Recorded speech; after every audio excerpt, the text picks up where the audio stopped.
Hello friends, welcome back to another reaction video. So दोस्तों, अभी कुछ टाइम पहले यानी कि आज से 2-4 दिन पहले सोनी दी ने एक Q&A रखा था। आप लोग सोच रहे होंगे कि मैं सोनी दी क्यों बोल रही हूँ। एक्चुअली व्लॉग में उनको सोनी दी बोलते हुए ही सुना है, तो मेरे मुंह से भी वही निकलता है। वो एक्चुअली क्या होता है ना कि हम लोग व्लॉग से इतने कनेक्टेड फील करते हैं, ऐसा लगता है कि वो रिश्ते हमारे खुद के भी हैं और हम भी उन्हीं रिश्तों और उन्हीं नामों से बुलाने लगते हैं। तो यह सोनी ने अभी इंस्टाग्राम पे कुछ दिन पहले Q&A राउंड किया था, जिसमें काफ़ी सारे क्वेश्चंस ऑडियंस ने उनसे पूछे थे और उन्होंने काफ़ी सारे क्वेश्चंस का जवाब भी दिया था। कुछ क्वेश्चंस जो उस समय पे मैंने अपने पास रखे थे वो मैं आप सबके साथ शेयर करती हूँ। तो पहला क्वेश्चन उनसे पूछा था योर इंस्पिरेशन, और इसका जवाब उन्होंने दिया था only self made person in our family, यानी कि आप सब जानते ही हैं कि वो किसकी बात कर रही हैं। उसके बाद उनसे एक और क्वेश्चन किया था आप बहुत अच्छे हैं, नीतू दी को इतना समझते हैं। तो इसका जवाब उन्होंने दिया thank you doesn't need anyone, she is a strong enough for her own, she has seen and overcome so much in her life, she can handle anything and everything, now she is a self made woman, a tigress, a warrior and our pride।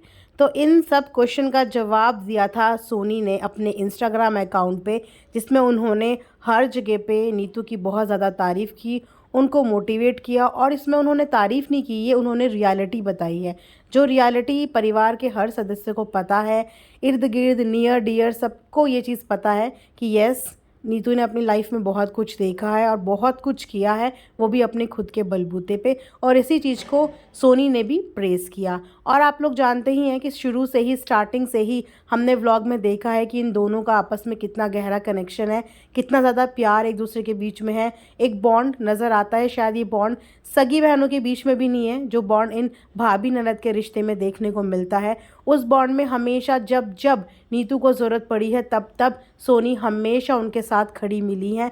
चाहे कितनी भी controversies आप पीछे की देख लीजिए, चाहे कितने भी अप एंड डाउन्स देख लीजिए, उन्होंने हर समय हर वक्त उनको साथ दिया, उनको सपोर्ट दिया और उनको मोटिवेट किया। और इस टाइम भी जो भी उतार चढ़ाव चल रहे हैं उसमें भी सोनी इनको पूरा सपोर्ट दे रही है, जो कि देखने में बहुत ही अच्छा लगता है। ऐसे प्योर बॉन्ड आज की डेट में बहुत कम लोगों के यहाँ देखने को मिलता है। और ये बॉन्ड देख के डेफिनेटली जितनी भी भाभियाँ हैं और जितनी भी ननद हैं, उनके रिश्ते और ज़्यादा इम्प्रूव होंगे और ज़्यादा एक दूसरे से प्यार होगा। क्योंकि जब इन दोनों के बीच में प्यार हो सकता है तो दुनिया की किसी भी भाभी और ननद के बीच में प्यार हो सकता है। भाभी और ननद के रिश्ते को वैसे बहुत ज़्यादा खटास, मिठास, कड़वाहट से भरा है, लेकिन ये आपस में एक दूसरे का प्यार और रिस्पेक्ट होती है। दिल में अगर आप एक दूसरे के लिए प्यार और रिस्पेक्ट लेके आ जाओगे तो हर रिश्ता बहुत खूबसूरत है अपने आप में। बस पहल दोनों को करनी पड़ती है, समझदारी दोनों को दिखानी पड़ती है और हर रिश्ता खूबसूरत हो जाता है। तो वहीं पे जहाँ पे इन दोनों का आपस में इतना अच्छा बॉन्ड है, पूरी शादी के व्लॉग में आपको दोनों के दोनों एक साथ नज़र आए हर जगह पे।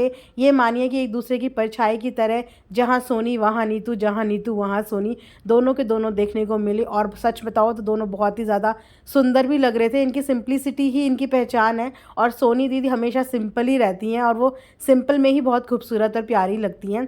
लेकिन वहीं पे एक और चीज़ मेरे को पता चली, यानी कि अभी कमेंट सेक्शन में मुझे एक सब्सक्राइबर के कमेंट से ये पता चला कि सोनी को भी उनकी मम्मी ने या उन्होंने अपनी मम्मी को, यानी कि दोनों ने एक दूसरे को अनफॉलो कर दिया है।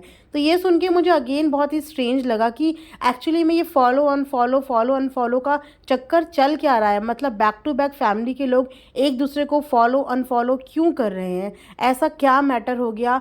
यकीन मानो बिल्कुल भी अच्छा नहीं लग रहा, मन नहीं लग रहा। इतनी बेचैनी मन में जानने के लिए हो रही है कि क्या हुआ है क्या नहीं हुआ।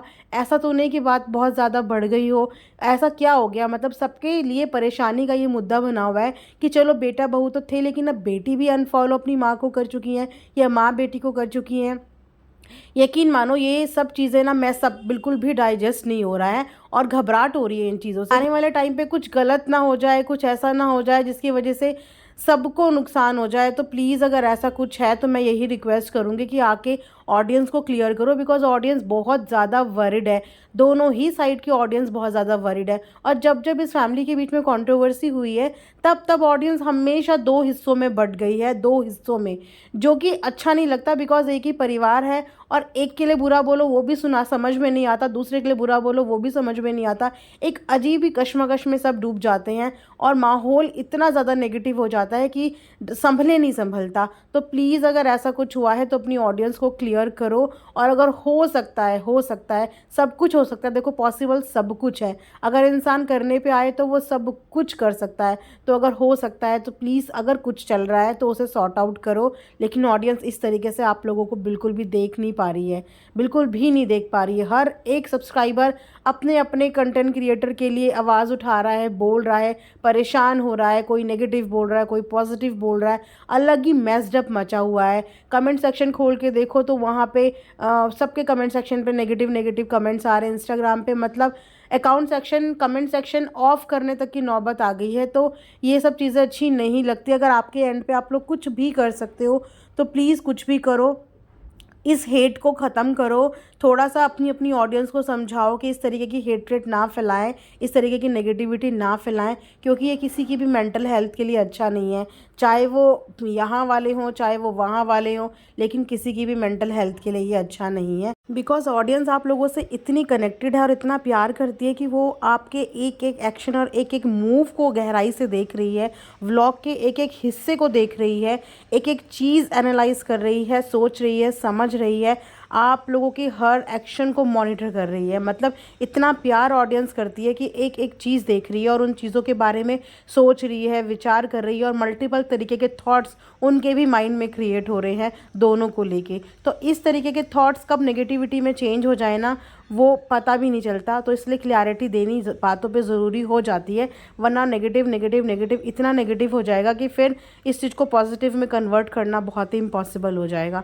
सो आई होप कि मेरी बातें आप लोगों को समझ में आ रही हैं। कमेंट सेक्शन में बिल्कुल अपनी राय दीजिए, अपने विचार रखिए, पर एक बाउंड्री के अंदर रह के। किसी के लिए भी गलत प्लीज़ मत बोलना, कमेंट सेक्शन में बुरा मत बोलना। हाँ, आप लोग अपनी एनालिसिस जो आप कर रहे हो वो आप बता सकते हो, लेकिन एक साफ़ सुथरे सरल तरीके से, ठीक है। तो यहीं पे रिएक्शन एंड करती हूँ, and thanks for watching earth mom Dehradun.